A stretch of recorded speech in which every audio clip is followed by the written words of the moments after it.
Na habari za wakati huu mtazamaji wa Kajenjere TV. Bana, wakati ligi kuu soka Tanzania bara ikiwa inaendelea tena hivi leo kwa mchezo mmoja, nazungumzia mchezo wa JKT Tanzania ambao wao watakuwepo ni wenyeji wa Simba Sports Club. Mchezo ambao unatarajiwa kuchezwa majira saa 10 kwenye uwanja wao wa Meja Jenerali Samuhi ambao uko Mbweni. Bana, kuna taarifa ambayo imebidi tupite nayo hapa, ni kutoka kwa timu ya wananchi bwana, na wazungumzia Young Africans. Barua yao ambayo imewekwa kwenye ukurasa zao rasmi za Instagram ama page zenyewe za Young Africans. Mimi nataka nisome barua hii namna ambavyo imeandikwa, basi tutajaribu kuangalia kipi ni kipi sasa. Bana, barua yenyewe imeandikwa kama ifuatavyo. Uongozi wa Yanga Sports Club ama uongozi wa Young Africans Sports Club unapenda kuutaarifu umma kuwa umepokea majibu kutoka mahakama ya kimataifa ya usuluhishi wa michezo kwa maana ya CAS kuhusu kesi yetu namba CAS 2025 mkwaju 11298. Barua ya Yanga inaendelea, inasema CAS imeielekeza Young Africans Sports Club kurudi kwanza kwenye kamati za ndani za soka ili kushughulikia kesi yetu kabla ya kurudi kwao kwa ajili ya hatua za rufaa. Lakini barua hiyo pia inaendelea, inasema lakini kutokana na uonevu, uvunjwaji mkubwa wa kanuni na upendeleo dhahiri kwa baadhi ya timu unaendelea kufanywa na mamlaka za soka za Tanzania, uongozi wa Yanga Sports Club hauna imani na hauko tayari kupeleka shauri hilo kwenye mamlaka ambazo zinatenda dhuluma. Lakini barua ya Yanga pia imeendelea, anasema aidha uongozi wa Yanga Sports Club unapenda kuujulisha umma kuwa msimamo wa klabu yetu juu ya mchezo namba 184 wa ligi kuu kwa msimu huu, msimamo ule uko pale pale, kwa maana ya kwamba hatuta shiriki kwenye mchezo huo kwa namna yoyote ile. Lakini para ya mwisho bwana, ndiyo hii ambayo nimeona wadau wamepita nayo sana, kwamba ukisoma kwenye barua hii ya Yanga taarifa kwa umma ambayo imetolewa, basi jaribu kuiangaza kwa jicho la tatu hii para ya mwisho. Para ya mwisho ya Yanga yenyewe inasema wanayanga wote watakuwa tayari kuipambania haki yao kivyovyote vile ili kukomesha dhuluma na uvunjwaji mkubwa wa kikanuni unaoendelea kufanywa na mamlaka za soka kwa maslahi mapana ya maendeleo ya soka nchini. Na mwisho barua hii kamalizia imetolewa na kamati ya utendaji ya Yanga Sports Club. Hii ndio barua ambayo kwa sasa inasambaa kwa kasi sana kwenye mitandao ya kijamii. Sasa sakata hili bwana nimeamua kupita nalo ni kwamba halijaja kama kwa bahati mbaya. Tutakumbuka mchezo ama sakata hili ambako limezaliwa ama lilikotokea, ama wanasema ukitaka kukata mzizi wa fitna basi unatakiwa urudi chini kabisa.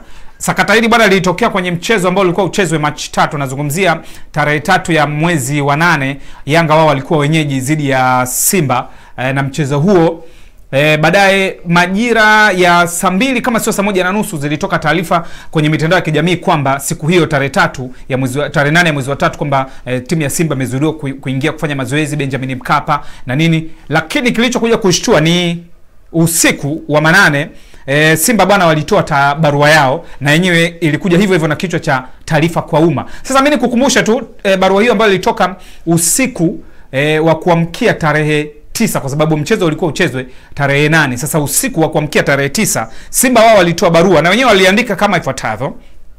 Barua Simba iliandika: Simba Sports Club imesikitishwa na vitendo visivyo vya kiungwana dhidi ya timu yetu kuelekea mchezo wa ligi kuu NBC dhidi ya Yanga, Simba ikiwa timu mgeni.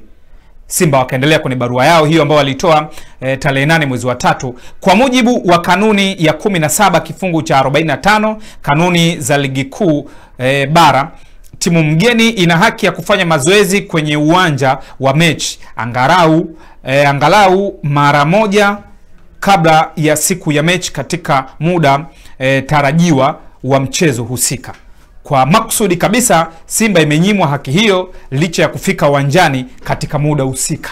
barua Simba ikaendelea. Katika sintofahamu hiyo, Simba iliarifiwa na meneja wa uwanja kuwa hana maelekezo ya kuruhusu mazoezi kufanyika bila maelekezo ya kamishina wa mchezo. Pamoja na kamishina wa mchezo husika kufika, mabounsa wa klabu ya Yanga walivamia msafara wa Simba huku wakiendelea na vurugu na wakizuia msafara wa Simba kuingia uwanjani kufanya mazoezi. Barua inaendelea, barua Simba iliendelea. Jitihada za Simba kupata ufumbuzi wa changamoto hiyo hazikuzaa matunda kwa zaidi ya masaa mawili kabla ya Simba kuondoka eneo la nje ya uwanja kwa sababu za kiusalama ambazo zimerekodiwa kwa ajili ya ushahidi.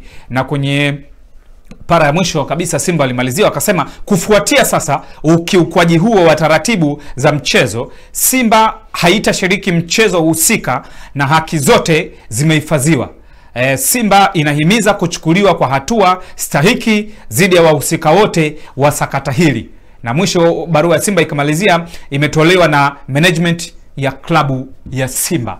Hapo sasa ndipo sakata hili sasa la ambalo tunaona linaendelea likawa limenoga. Sasa wakati kukawa kuna sintofahamu, sasa tukisubiri kuona ni kitu gani ambacho kitaendelea baadaye. Siku ya mchezo bwana, Simba bodi ya ligi inazungumzia TP Erobia, wao wakiwa kama ndio waendeshaji wa ligi. Wao pia wakaja wakatoka na habari ambayo ilikuja na kichwa cha habari ilichoandika taarifa kwa vyombo vya habari. Sasa hii ilikuwa ni baada ya Simba kutoa ile barua ya kwamba hawatakwenda kucheza kutokana na maelezo yao kwamba wamezuiliwa na mabounsa wa Yanga, hawatapeleka timu uwanjani, kukuwa na sitofahamu ile siku ya mchezo. Lakini mwenyekiti wa bodi ya ligi kwa maana ya Mzee Steven Mgutu, yeye aliwatoa mashabiki hofu, na alipoulizwa hata tiketi ziendelee kukatwa, yeye alikiri kwamba tiketi ziendelee kukatwa kwa sababu mchezo uko pale pale. Lakini baadaye masaa ya baadaye siku hiyo bodi ya ligi wakaja na taarifa, na nikukumbushe pia taarifa hiyo ya bodi ya ligi namna ambavyo ilikuwa imeandikwa barua yao. Taarifa inasema, taarifa inasomeka ni taarifa kwa vyombo vya habari. Kamati ya uendeshaji ya usimamizi wa bodi ya ligi kuu Tanzania bara kwa maana ya TPLB katika kikao chake cha leo Machi 8, 2025 ilipitia shauri la klabu ya Simba kuzuiliwa kuingia kwenye uwanja wa Benjamin Mkapa kwa ajili ya kufanya mazoezi ya mwisho kuelekea mchezo namba 184 wa ligi kuu NBC Young Africans dhidi ya Simba uliopangwa kufanyika kwenye uwanja huo leo kuanzia saa 1:15 usiku. Barua ya bodi ya ligi ikaendelea. Katika shauri hilo, klabu ya Simba iliandikia barua bodi ya ligi kueleza kuhusu tukio tajwa hapo juu, huku pia ikieleza nia yao ya kutokushiriki mchezo huo kwa sababu imezuilia kutumiwa haki yao ya kikanuni kama ilivyoainishwa kwenye kanuni ya 17 kifungu cha 45 ya ligi kuu kuhusu taratibu za mchezo. Taarifa ya bodi ya ligi ikaendelea. Baada ya kupokea barua hiyo, bodi ya ligi iliwaagiza maofisa wake wa mchezo ambao walishuhudia tukio hilo kutuma taarifa za tukio hilo haraka ili hatua zinazostahili ziweze kuchukuliwa, ikiwemo kuitishwa kwa kikao cha dharura cha kamati ya uendeshaji na usimamizi wa ligi.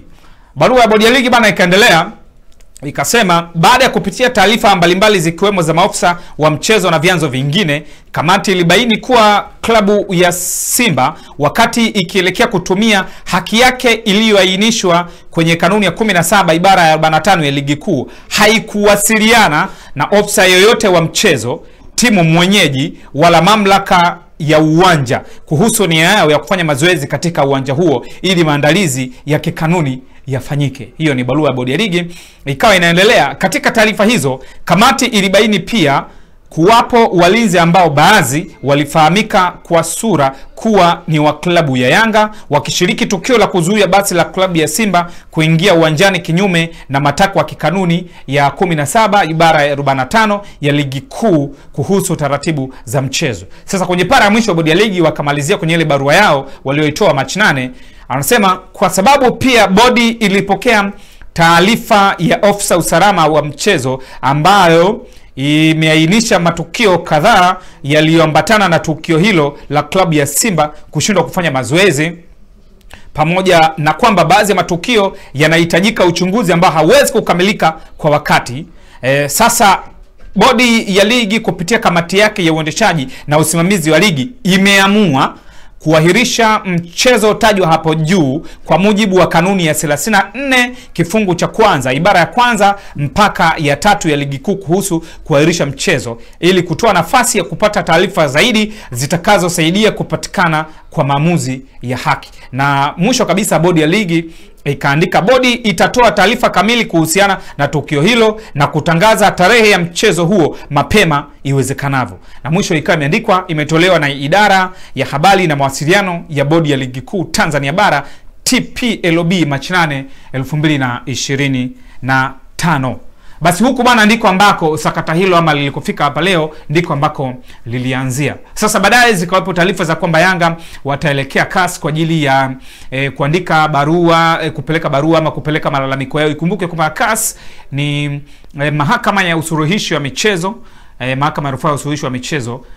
Yanga bana baadaye kumbe taarifa kweli zikaja zikasambaa baadaye kwamba Yanga wamekwenda CAS, lakini juzi zikaibuka tena taarifa zingine kwenye mitandao ya kijamii ambazo zinaeleza kwamba shauri la Yanga kule CAS limerudishwa huku, ama kama ambavyo baadhi ya vyombo viliandika kwamba shauri la Yanga la tupiliwa mbali, baadhi ziliandika hivyo taarifa. Basi bwana Yanga wakawa wameelekezwa kwamba rudi huku kwa sababu ile ni mahakama ya usuluhishi wa michezo. Na kwenye barua yao CAS wao waliwaelekeza Yanga kwamba kutokana na kanuni za FIFA ama za baba wa mpira duniani kwa maana ya FIFA, wao CAS wakiwa kama mahakama ya usuluhishi wa michezo hawana mamlaka ya kupokea ile kesi ya Yanga. Kwa hiyo baada ya kuiona ile kesi ya Yanga jinsi ilivyokuwa, wao wakawaelekeza Yanga kwamba rudini kwanza kwenye mamlaka zenu za ndani mkajadiliane, na mtakaposhindwana basi ndipo mnaweza kurejea huku kwetu kwa ajili ya kuangalia namna gani tunaweza kumaliza. Basi taarifa zikasambaa kwamba Yanga bana wamepigwa buti na nini. Sasa baada ya taarifa hiyo ya CAS kwamba wameitupilia mbali barua ya Yanga, bodi ya ligi nao hawakuchelewa, mchuzi wa mbwa unanyoa bado wa moto. Bodi ya ligi bwana wakatoka na mkeka, na nikusomee tu taarifa ya bodi ya ligi ambayo ilitoka juzi, ni fupi tu, haina hata urefu sana. Bodi ya ligi kwa maana ya Tanzania Premier League Board, taarifa kwa vyombo vya habari iliandika hivyo: mahakama ya kimataifa ya suluhishi wa michezo kwa maana ya CAS imetupa rufani ya klabu ya Yanga yenye kumbukumbu namba CAS 2025 mkwaju A mkwaju 11298 klabu hiyo ilifungua dhidi ya shirikisho la mpira wa miguu Tanzania TFF kuhusiana na mchezo nambari 184 wa ligi kuu ya NBC Young Africans dhidi ya Simba. Taarifa ya bodi ya ligi inaendelea, inasema walalamikiwa wengine katika shauri hilo, ambapo pamoja na mengine ni kuwa klabu ya Simba iliomba mechi tajwa hapo juu isipangiwe tarehe mpaka litakapotolewa uamuzi. Ni bodi ya ligi kuu pamoja na klabu ya Simba ndio walikuwa walalamikiwa kwenye kesi hiyo ya Yanga. Sasa kwenye para ya mwisho bodi ya ligi wakaandika kutokana na uamuzi huo wa CAS, zingatia, kutokana na uamuzi huo wa CAS, bodi ya ligi kuu Tanzania bara inaendelea na maandalizi yake ya kuhitimisha msimu wa ligi kuu kwa msimu wa 2024-2025 na kufanya maboresho ya ratiba ya ligi ukiwemo mchezo namba 184 Young Africans dhidi ya Simba, kisha kutangaza ratiba mpya mapema iwezekanavyo. Imetolewa na idara ya habari na mawasiliano ya bodi ya ligi kuu Tanzania bara Mei 1, 2025. Kwa hiyo nimekukumbusha tu hapo sakata zima ambavyo limekuwa, na hayo ndiyo baadhi ya barua ambazo zimepita kuna hili sakata, na sakata zima ni kuhusiana na mchezo huo wa Yanga dhidi wa Simba ile dabi ya Kariakoo ambayo mpaka sasa inaonekana imeota mbawa, na hatujajua nani ambaye ameleta kipengele kwa sababu kila mmoja anaonekana kuzungumza kwa upande wake. Lakini kubwa zaidi kwa sasa barua ambayo inasambani hiyo ya Yanga, lakini wadau wanakuambia unapoisoma hiyo taarifa ya Yanga zingatia kwenye hiko kipengele cha kwamba kivyo vyote Yanga hawako tayari kucheza.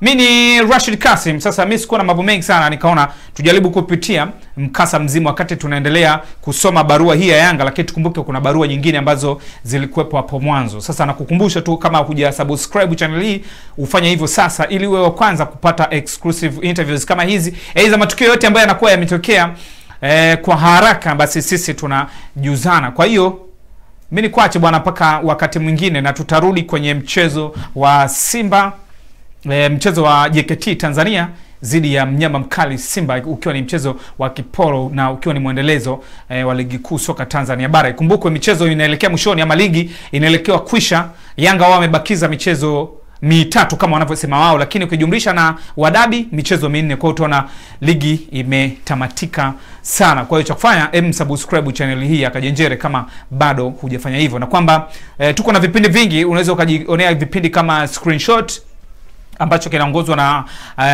Hassan, ama unaweza kumuita Dylan, ambaye yuko sambamba kabisa na Mr Pimbi. Kama unataka kumpata Mr Pimbi bwana, mtazama Screenshot kutoka Kajenjere TV. Lakini viko vipindi vingine vingi tu, unaweza pia kujipatia habari nyingi. Lakini Zainabu Mtima ana project nyingi ambazo kwa watu ambao wanataka kufahamu mambo mengi ya namna ambavyo nchi yetu inakwenda na nini. Lakini kuna mzee mmoja alizua gumzo sana, mwenye wake takribani 14 kama atakuwa sijakosea, na anakula gunia moja kwa siku. Unaweza kuzani masiara. Sasa wewe fanya cha kufanya, hebu ingia tu Kajenjere, vitu vyote viko ndani humo, haiwezi kujionea. Vipo vitu vingi sana tunafanya.